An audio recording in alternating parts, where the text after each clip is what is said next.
We're here now with head coach Keene Boucher. Coach, you guys had a really great comeback during the second half after a little bit of a rough start to the second half. What was the secret? What did you tell the women on your team? Well, first of all, we were 7 for 29 from the field in the first half. We missed, 4 or 5 layups, and we missed some other good shots. So we were down 9 at halftime, and we were 7 for 29 from the field. I'm not good at math, but it can't be about more than about 20% if we're lucky. In the second half, we started slow, and they hit some shots, and then all of a sudden we hit a couple of shots, and the kids started to believe. I mean, I'm proud of them because they kept slugging. We are so depleted right now as far as our bench goes. We just don't have players to put in. So consequently, you got people playing a lot of minutes. We got people playing with injuries that, they're playing through. Sam's hand is pretty banged up. Jackie's foot pretty sore. I don't know about Ariana. She went down and hit her head. But you know what? Nobody's gonna be sympathizing for us. There's no such thing as sympathy. We got to go out. We just got to go. We got to find a way to score a few more points. But down the stretch, they dug in, and I was proud of them. They played hard. Coach, there was a couple times in the game when it seemed like the team struggled to get rebounds, that kind of stuff. What can you do to work on that for next season? I didn't totally hear your question. There was a couple times during the game where it seemed like the team was struggling to get rebounds and boards. How can you work on that, and what players can you have practice that for next game? I think you're talking about us not getting rebounds? Yes. Okay. No, that's simple. You got to check somebody off.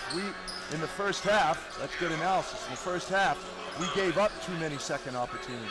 And that's because we weren't checking off the boards. So, and I thought we did a better job of that in the second half. But, that's a mental thing too. You got to find a body and got to put a body on a body. So, we need to improve on that. There's no doubt about that. So the roster today, at the beginning of the game, we were told it was about 8 girls total who were going to play in this game.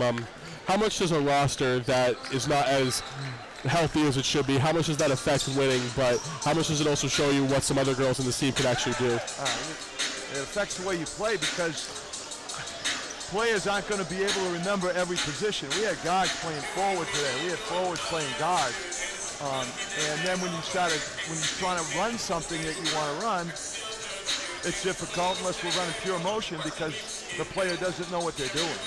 So more than anything else, it's just you can't get a substitution pattern because you need somebody's got to blow. You got to try to work out around the media timeouts, all right, the end of the quarters. But you know what? At the end of the day, players like to play.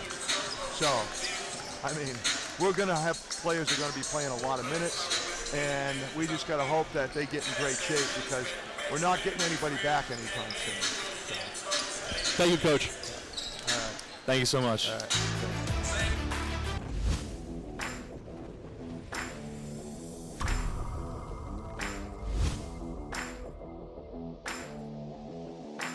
This is a penalty shot. Here we go. Shoot, scores! The Owls win this in overtime. Owls keep it. McCall gets it into the circle already. McCall passes it. That will roll in! And the Owls win. Hard hit up. They are saying that was deflected into the goal. And that's going to be it for today with a final score of 54-47.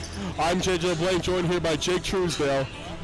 Have a great rest of your day, and we'll see you for the next game. Wutzie dribbles into the middle. Wutzie finds Lee. Lee over to Radiola for 3. Puts it in. Bring Radiola. Radiola for 3. Puts it in again. My goodness. Radiola wide open. And cans it again. Wutzie has a little bit of an open. Wutzie puts it in. 10-point game. Wutzie. Got it up. Wutzie. Why did it go to the line? Valerie Wutzie gets the 2. Cuts into a single-digit lead. Radiola. And won't even get a shot off, and that'll do it. Keene will fall on this one. You have been watching a Keene State Athletics broadcast on the Owls Media Network. Please tune in to our next broadcast, and thank you for watching.